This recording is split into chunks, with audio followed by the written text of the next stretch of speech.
Hi. So this project will be implementation of face detection app on Streamlit. So let's move forward.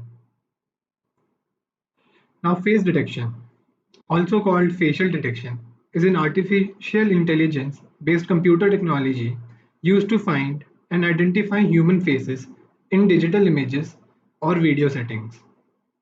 Now face detection technology can be applied to various fields that may be security, biometrics, law enforcement, etc. There's a subdomain in face detection, that is face analysis, where we help identify which part of an image or maybe video should be focused on to determine age, gender, emotions, etc.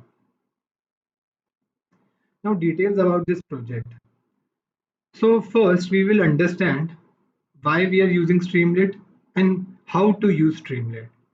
Next, we will be using a HAR cascade classifier to do our face detection.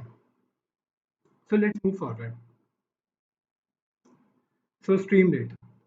Streamlit is an awesome new tool that is actually used for web development, but not exactly. Here you can see it is used to quickly build highly interactive web applications about their data, machine learning models, and pretty much anything. But usually it is more centered around data and machine learning models itself.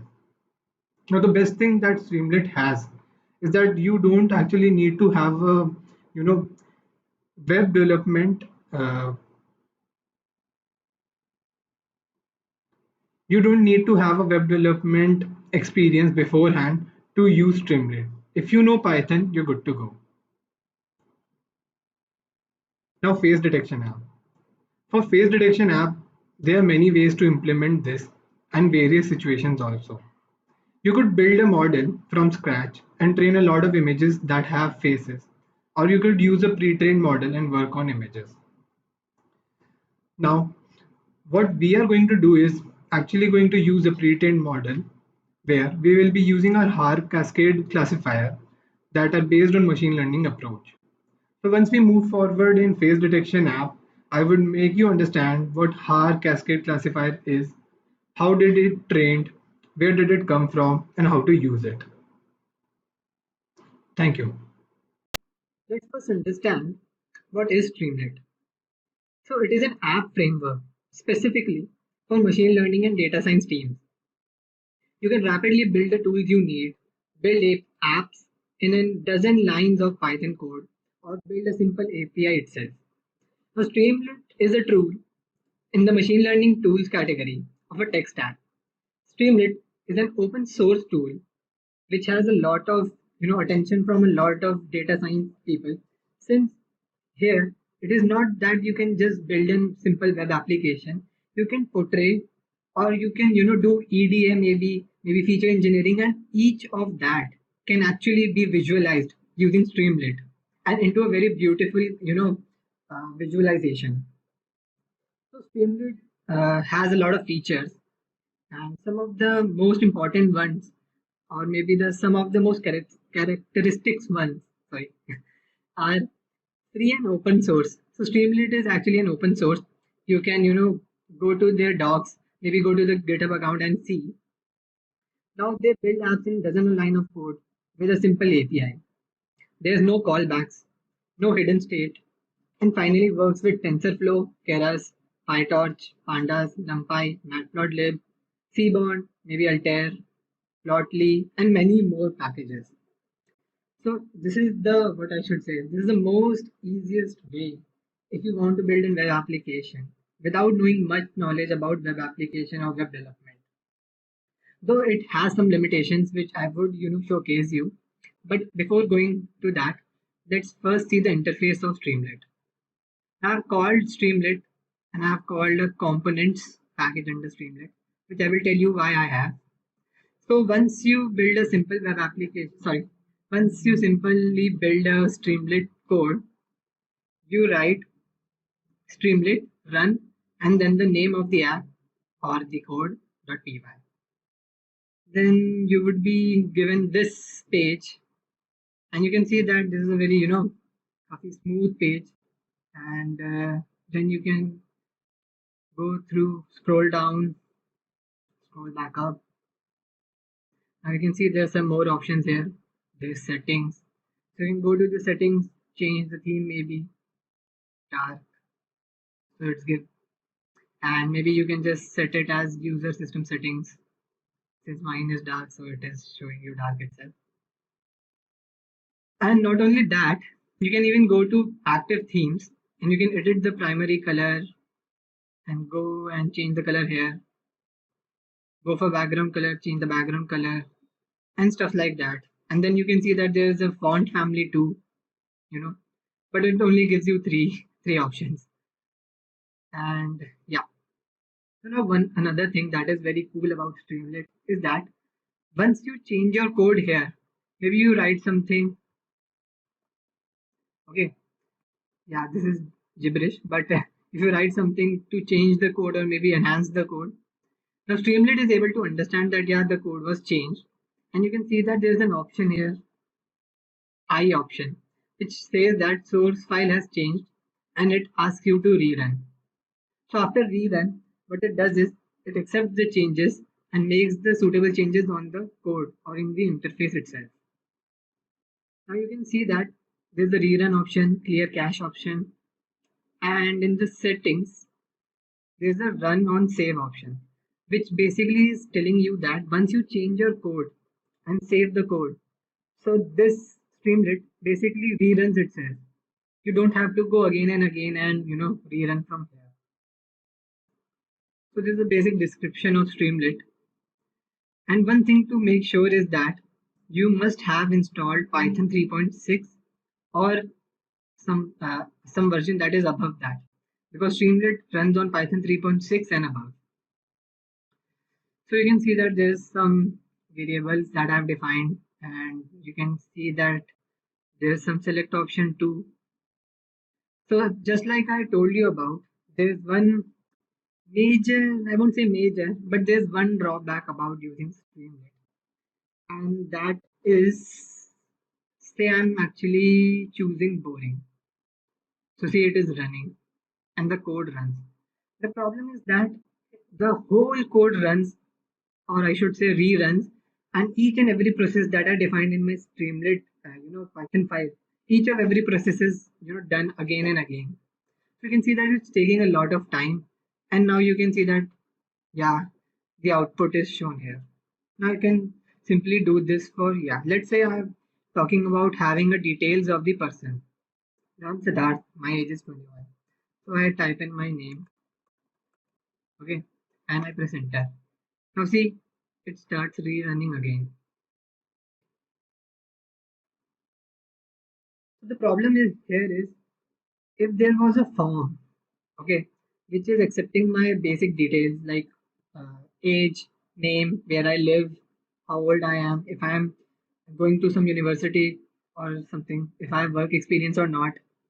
So I would input just my name and it starts to rerun again. Now if I have to input my age and I go for 21, now it starts to rerun again, and then I would wait for it to rerun. Then I would input my next, let's say, where I live. So it takes a lot of time to just fill one form. And this, I think, is a little drawback of Streamlit. But again, as I told you, this is not a, what should I say, pre-built web application which handles everything. This is mostly for visualization and showcasing your data or about your data. So let's close that. Now, actually, before closing this, you can see that now my name is shown here and age is shown here. And I would tell you how to build this. So let's go back to the code. And yeah. So first thing that we have is a title. That is streamlit.title. So title basically gives you a header. Okay, not maybe a header. This is basically your code for this. So this is giving you a title. This is for your header. So you can see that one is bold and has a bigger font value, font size, and one is smaller, not having any bold characteristic. And next thing you can see is components.html. So I did call components. So actually components is used to inject HTML code inside my Streamlit. So you can see that I've injected the HTML code here and I've defined the width and height. So it builds a box and inside that it injects the HTML code. So you can see that I've just written Streamlit is this and I've given this a H3 font and with a body. And as you can go back and see, this is giving me a very, what should I say, a small font size. H3 is actually small. And with that a bold value, the text is in bold. Let's go back to the code. I'm going to switch back and again, to and fro with the code and the interface because each and every function that I'm going to use from my Streamlit has very different characteristics as compared to each other. And for different situations or maybe requirements, you might be using different functions itself.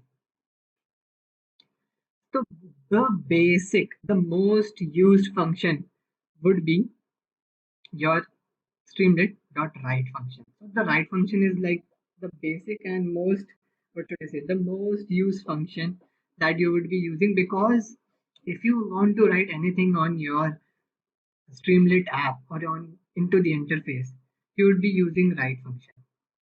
Now write function has the smallest font value, doesn't have any italics, doesn't have any bold, simple writing, and this can be used like say I want to, I have defined a topic, I have defined a subtopic, and now I want to explain my subtopic. I'm using dot write function, and inside that I'm just writing whatever I want to portray on the Streamlit interface itself. Again, back to the code. You can see that here I'm using the next function that is sidebar dot subheader. So sidebar is by this sidebar here, and subheader is defining this. So inside sidebar, you can use header, subheader, write function. Now this is a range category function, which is actually your slider function here. So then use your slider function. Again, one thing to notice is that I've used another function named markdown. Now, just like I told you about components where I'm injecting the HTML code, I can inject the HTML code using markdown function also. But why I haven't used this or why I have showcased you HTML components.html is because Markdown is actually going to be depreciated as the Streamlit gets more updated, coming with new versions. So I just included Markdown also because it was in heavy use before components.html came into the picture. Now you can see that again I'm using my write function. So here I'm just inputting the name and then the actual name that I'm storing in T2 variable from my text input function. Now there are some other functions also which I haven't used here because I just couldn't stuff those functions here. So those functions are map function, radio function, checkbox function, pyplot function, and image function. So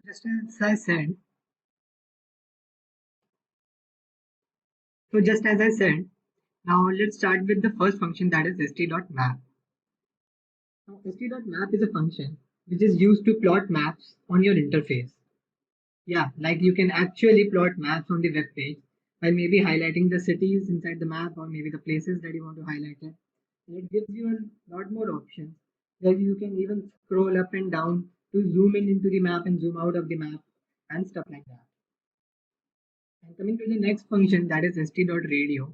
So this is like creating radio buttons for maybe implementing a form, maybe implementing a rating, maybe going from 0 to 5, and you have implemented a radio button for each of the rating, and you want the user to input maybe let's say a rating of 4, 3. So for stuff like that, you can use radio.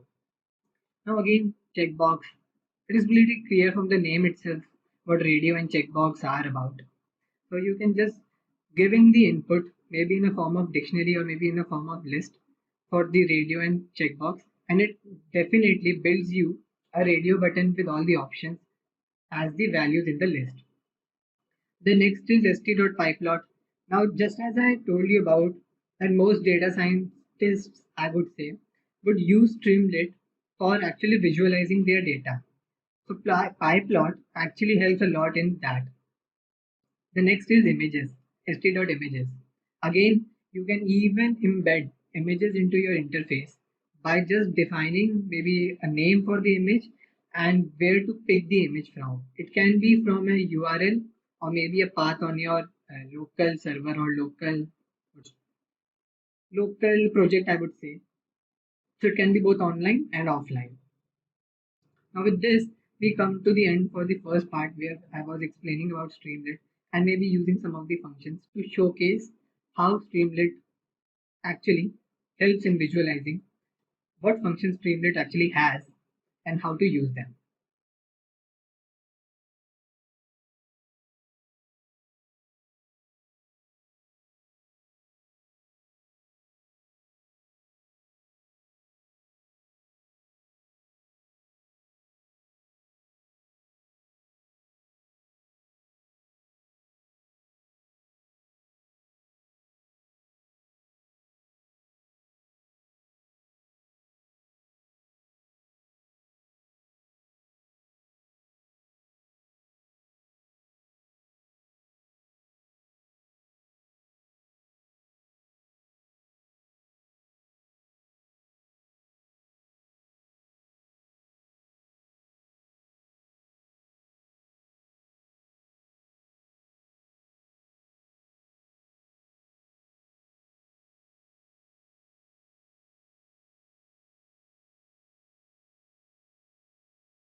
Now, this is the second part where we will actually understand how did we build our detection of faces model, or I should say face detection app, and what all did we use to build that. Now, in the intro, I told you about there may be a model that we built and trained, and there might be a model that is already pre-trained and we use that. So we will be going with the later part, and that is where Har Cascade comes in. Now, Har Cascade is basically a machine learning based approach where a cascade function is trained from a lot of images, both positive and negative classes, where I would mean that let's say we are trying to classify images where it has faces in it.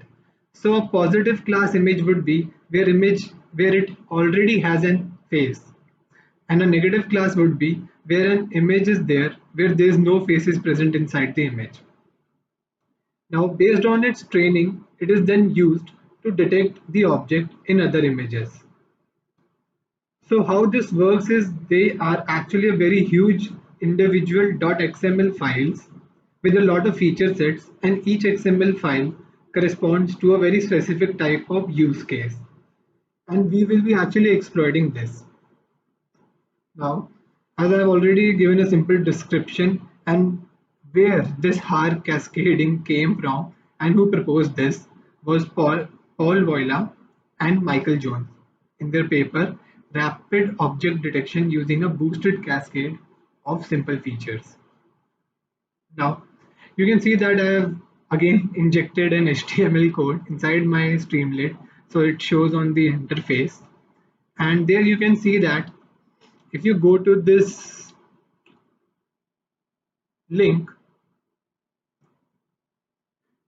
you can see that this is an actually OpenCV repo where you can see a lot of XML files.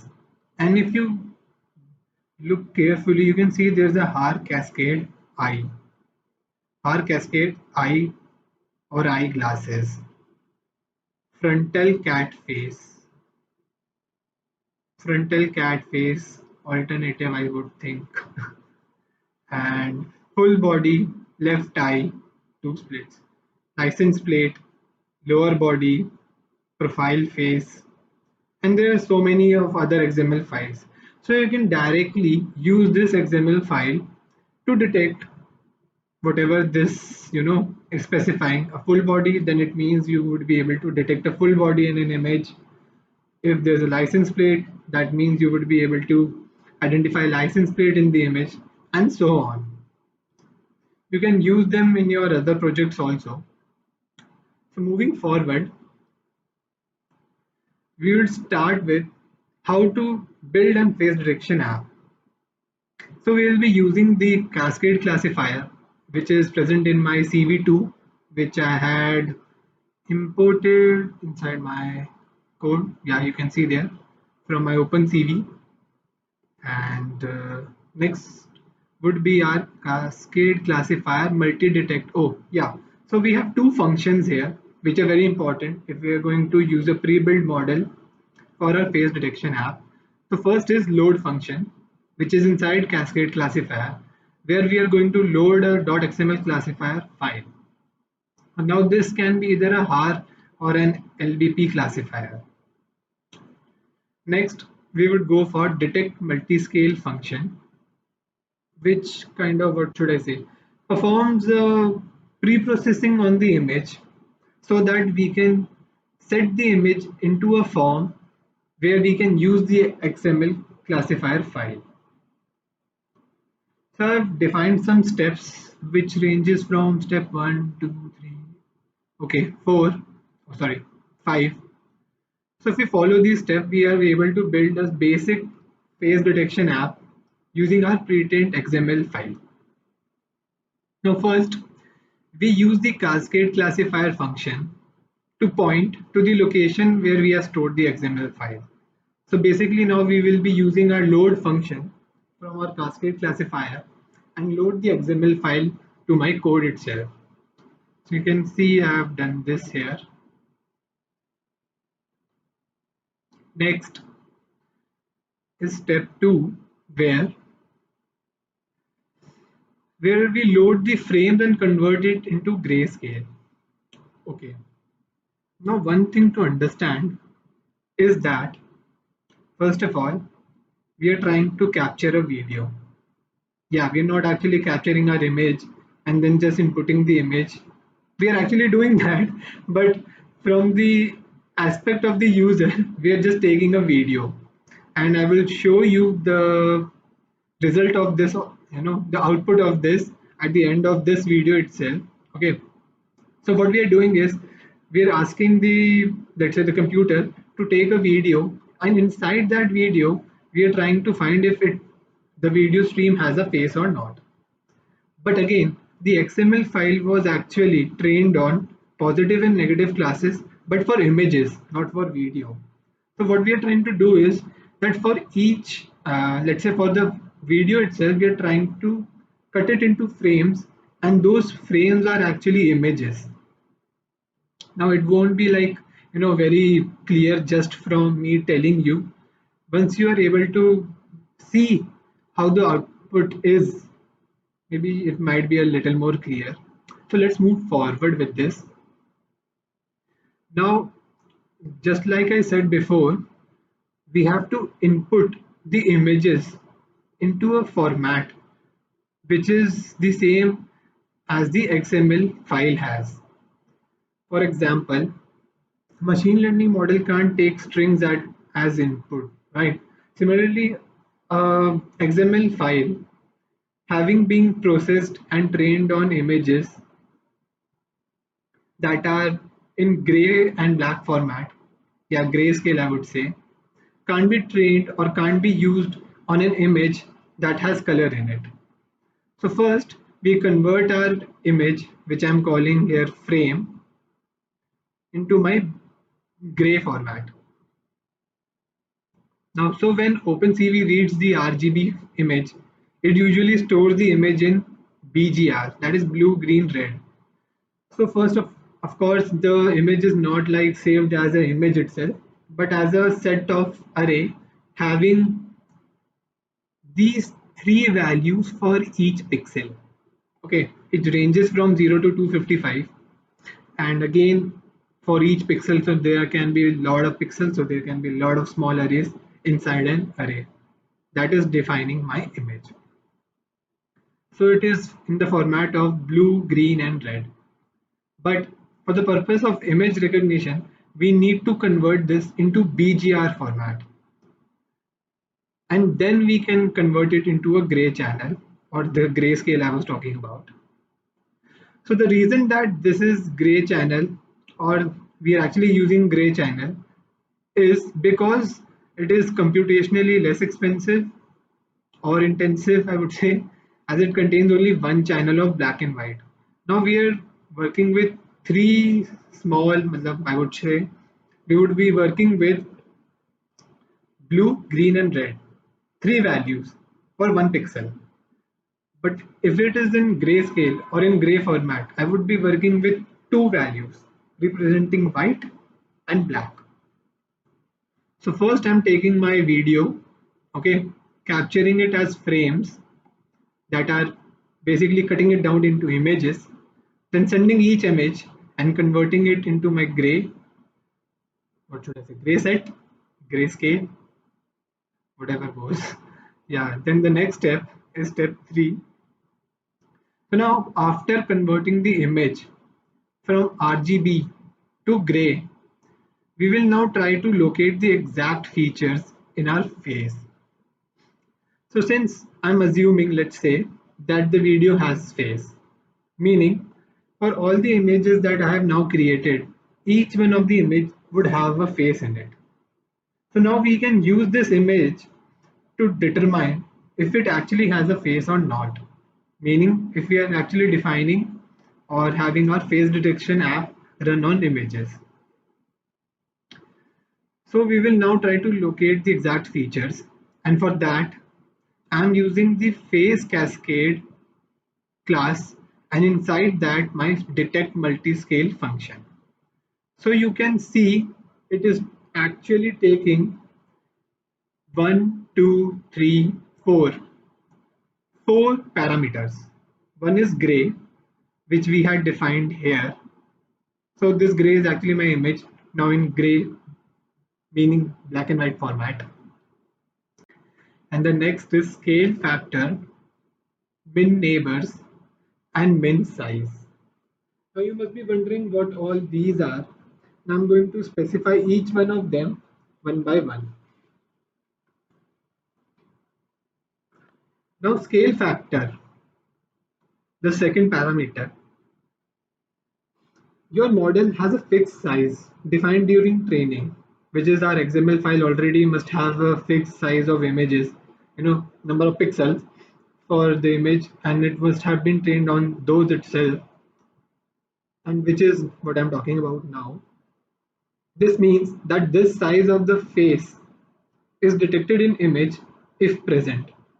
However, using rescaling on the input image, that is my gray, we can convert a larger face to a smaller one, making it detectable by the algorithm, and vice versa.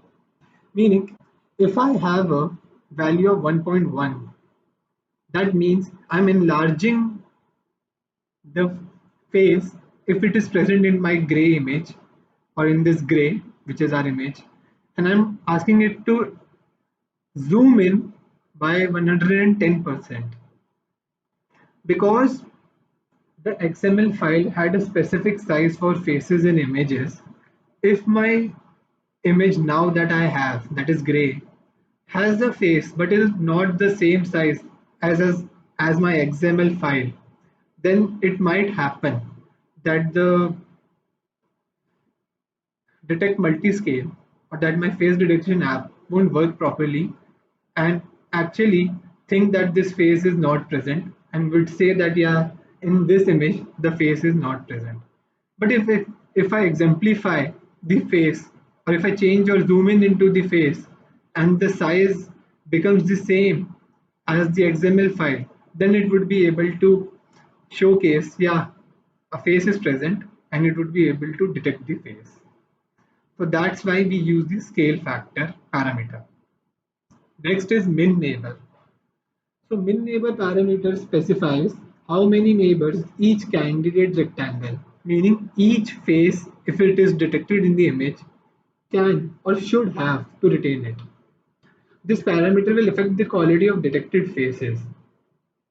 Now, a higher value results in lower detection rate, and a value of 3 to 6 is a good value for this. Meaning, let's say I have five faces in my video at any point. So one image will be created for that point having five faces. But if these five faces are very much closely, attached to each other, or maybe there's not much space between each of the faces, then it might happen that the face detection app would only be able to recognize two faces that are far apart, or maybe three faces that are far apart. So if you specify a min neighbors, so it basically defines how far apart two objects must be so that this app is able to work on both the objects and identify if those both objects are actually faces or not. Okay, so the last is min size, again, which is telling you that a minimum of this size of rectangle can be formed in which an face can be detected. Now this rectangle size face again would be a little more bit clear once I run this code. Actually, you know what? Let me just show you. Yeah, at the end I would show you uh, how to run this and what those rectangles, face, object, size actually are. Now we are actually using this multi-detect, which is already an inbuilt function inside my face cascade. Now this function will help us in finding the features. Okay, and the way it does is it will use all the features from the face cascade object to detect the features of the new image using my parameters, all of these parameters and my image which is present inside gray. Okay, yeah. So I have already defined them in much detail. These are like just the overview of each of the parameters. And then we go on to the step 4. So in the above step, the function detect multi-scale returns four values actually, which are x coordinate, y coordinate of my object if it is a face, with width and height of the rectangle inside which a face was able to be detected. Based on these four values, we will draw a rectangle around the face. For yeah, so you can see. Oh, okay. For visualization purpose, I was actually telling you about rectangle and all. Though rectangles are not really found, we have to actually build them. This width and height actually tells you about the rectangle, but it is not actually shown when you are running your app unless you have implemented step 4. So in step 4, we are building the rectangle using the input that we had from our detect multi-scale. So using the CV2 rectangle function, in which I am providing my frame, that is basically my image, and then the x and y coordinate, and again the size and where the rectangle would be present inside the image. This is basically telling you that the image having a rectangle, if a face is present, so the rectangle would be made out of a color of green, BGR. Okay, so 255 means that this color is green, pure green. So last is step 5. Okay, so once the app is running, unless you kill the process, it won't stop. but killing the process is like kind of a crude way to do things. So we are implementing a input queue function, not even a function. Basically, we are trying to ask the user to input queue if he or she wants to stop the function and release and delete all the video that has been taken till now. Now you can see that the last thing to go for is you can just click on here, can I detect your face? And once you do, now should I do that? Yeah, okay, go with it. So once I do, it would run the app again. And after running, you can see that my webcam is on and I can go to, okay, yeah, before going to anywhere, you must see that there's actually a Python code running, okay, and it's showing me. And you can see if I input this, it is actually able to see all of these faces also. Now it's not taking my face, and now it's taking my face. So you can run this. See, it's not even closing if I close this. But if I input Q, it would close. So with this, we have completed a basic, face detection app. And you can see that Streamlit is actually very helpful as I can just, read the lines that I wanted to actually tell you about. Even put in another URL to go to some other page for more information, can specify some of the code inside the interface itself to tell you what that code is working on or working about, can put in points to simplify or maybe a very specific or very complex task, and that way you can see that Streamlit is actually very helpful if you want to visualize things. Now turning back to the code, before we go forward, you can see that this har cascade frontal face default XML is the file that I was using, and you can just download this from the URL that I had set inside the Streamlit, or you can maybe go for this link here. This will give you even more detailed information about our cascade and how it works, because here I didn't actually tell you much about how the pre-processing of images were done. We were just simplifying our video into a frame that are actually images itself and then using those images.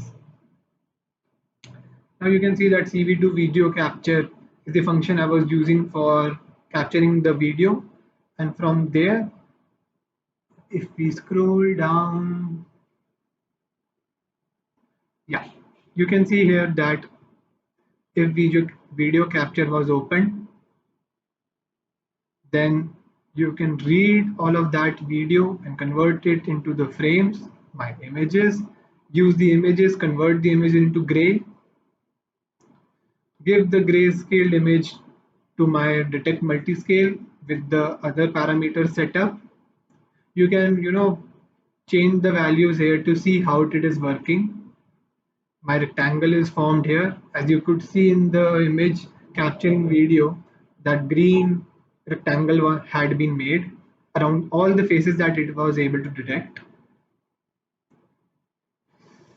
Okay, yeah, with this, we can, wrap the face detection app. And lastly, I would like to, yeah, last thing before we wrap up is telling you about interior.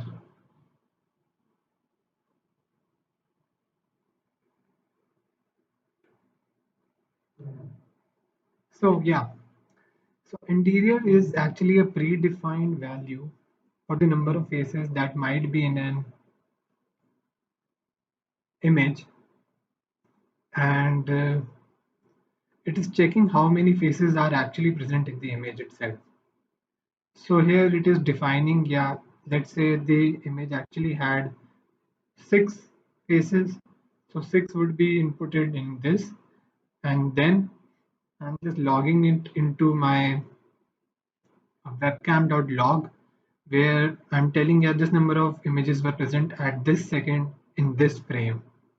So if I open my webcam.log, you can see a lot of input, your logs have been put, and you can see two faces were there at this date at this time, and you could see two faces were there, three faces were there, four faces were there, and so on. So this is the last part, and this is all which encompassed both Streamlit and face detection app. If you want just the code for the face detection app, it is inside webcam CV3. You can access the code from here. And lastly, if you are little more curious about cascading and face detection apps, or how you have to actually use Streamlit, you can go to both of these URLs and learn more about from there.